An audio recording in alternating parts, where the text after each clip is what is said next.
welcome, sir. First of all, thank you for giving us your time.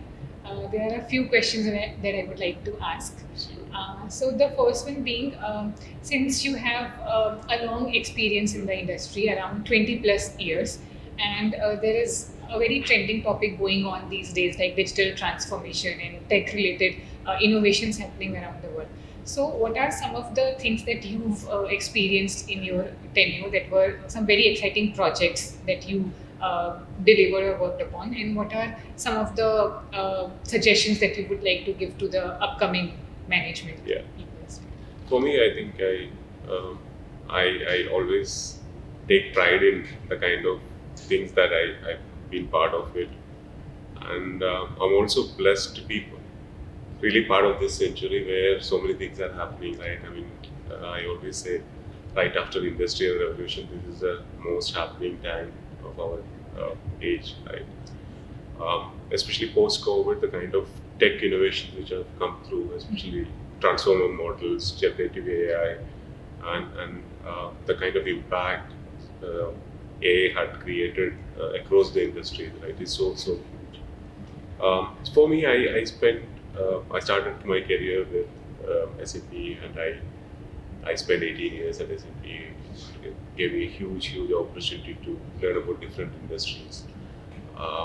Being part of products which really made a huge difference to a lot of customers in running their day-to-day operations. So for me, it was a huge learning in terms of how do you build software for scale, right? Some of the customers have a million users, end users, and how do you really make sure that without any kind of disruption, software runs into it, right? It was a huge learning for me, and also at SAP, I had an opportunity to craft a startup program for startups in India, which was SAP Startup Studio, which gave me opportunity to work across multiple startup engagements, helping many of the startups to scale, get them funded, build integrations with SAP, find the right product market fit, and things around that, right? For me, one thing which is very unique, what I have seen is, I've seen the entire cloud transformation happening during my lifetime, right? Especially organizations moving their legacy installation over to the cloud, where they can consume innovations on an everyday basis, right? Whenever the innovations are available, you don't need for someone to install a new set of software. Incremental innovations are coming. So it was a huge change for many of the organizations. So I could see that happening. The next big thing I kind of witnessed was the entire artificial intelligence taking shape at multiple levels. Especially the generative AI has really kind of accelerated the adoption in terms of how technology can be consumed across multiple levels, right? So for me, these are two significant standouts in my career that I've seen. That was amazing, sir. So my next question would be, as a leader in tech innovation, what developments excite you the most? I think I always tell this, people really overhype the short-term impact of AI, but really underhype the long-term impact. So I seriously believe that the impact that artificial intelligence will have on long-term, how we interact, how we develop, how we deliver services to people around us is going to be completely different. You will see industries getting transformed with AI. You will see many organizations getting disrupted because of AI, and that also changes a lot of dynamics, especially in businesses, right? Now I think I assume all of us know about agentic AI, where interaction between the agents will define and create new software landscapes, right? So that's going to be a very huge topic, right?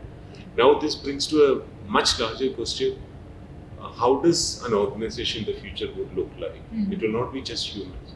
It will be a mix of agents. It will be a mix of automated programs, and it will be a mix of humans working together with agents, right? So the traditional structures of an organization also will go through tremendous amount of change.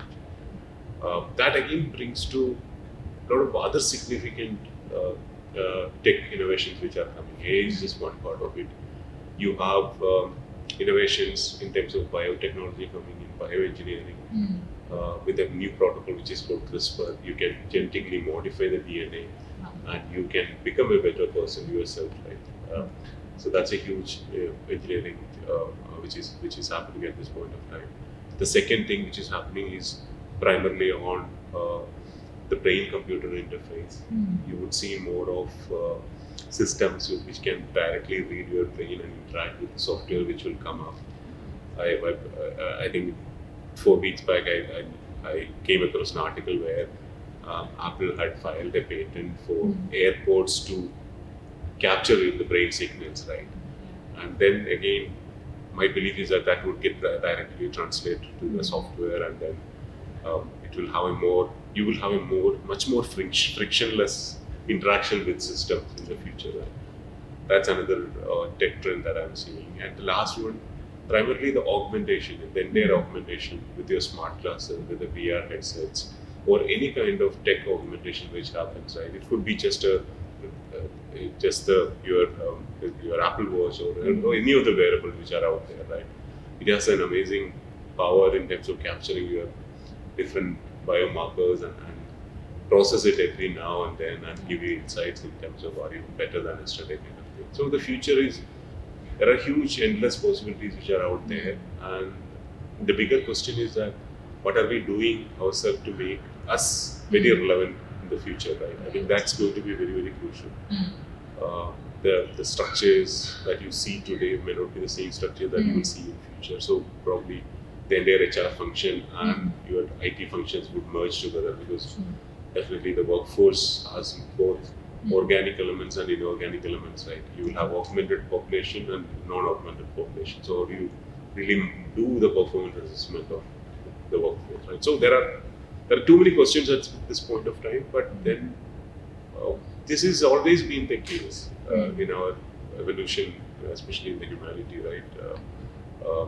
Some of them call it transhumanism, some of them call it just evolution of technology, but then it's very interesting to see that technology has enabled the conception of technology also in a much more smoother, faster way, right? Which is very promising. Actually, some of the things that you mentioned were unimaginable at a certain point of time. Yes, and now everything is a reality. Yeah, it's reality. And an interesting part, right? If you are a true HR professional, right, in 2-3 years down the line, you may have to have policies in terms of bioengineering, right? Yeah. An employee comes back to you, says that I have a lactose intolerance in my DNA. Probably I need to fix it. Yeah. Can the insurance company support it? Or as an employer, do you have any benefits which are available which I can consume to fix it, right? So the entire bioengineering is going to be a huge opportunity to better we as humans, right? It's a huge opportunity for us. So again, a lot of this conversation need to start now to make sure that we have the right systems and practices are there at place, right? So building on to that, with your B2B startup experiences and tech experience, what is that one advice maybe that you would like to give to the young entrepreneurs or MBA professionals? Yes. So I think I always tell the future of India, right? I mean, you really look at close to 1.5 billion population. We have the largest bio-identification system with Tata. We have a great national level software stack, which is called the India stack, which is pivoted to multiple levels, so UPIs, ONDC, and multiple of this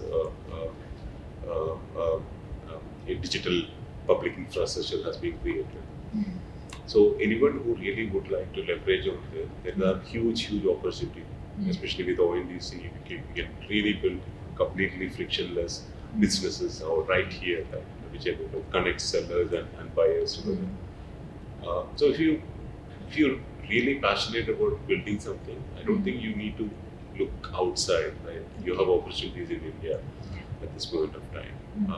And again, couple that with the number of mobile users, number of people who have access to data, access to financial inclusion. So I think we have a huge market which is still untapped. Right? I think India also will give you an opportunity to build systems which are scalable, which can cater to a billion population. Right? I still remember Pramod Verma, who was the chief architect. He used to be the chief architect of Aadhaar. Used to say human scale problems, right? Human scale problems you can really address with some of the solutions that you can build in India. I think that's a great opportunity. The second thing is especially on the biotechnology that I always I'm a bit passionate about it, because there are so many new enhancements or developments happening in the field. There are opportunities for startups to build something out of India for the world, because it's not a crowded space at this point of time. It's a very niche space, but if you start your IP now, you have a huge opportunity to scale it across the world, right? That's an opportunity at this point. Yeah, these are two opportunities that I see. Those were some really good insights. So, as you mentioned about all these changes that are happening in the industry, it is very evident that employees also have to go through a lot of changes, and leaders have to make some critical decisions while keeping in mind their team, and so that everyone is comfortable when these transformations are happening.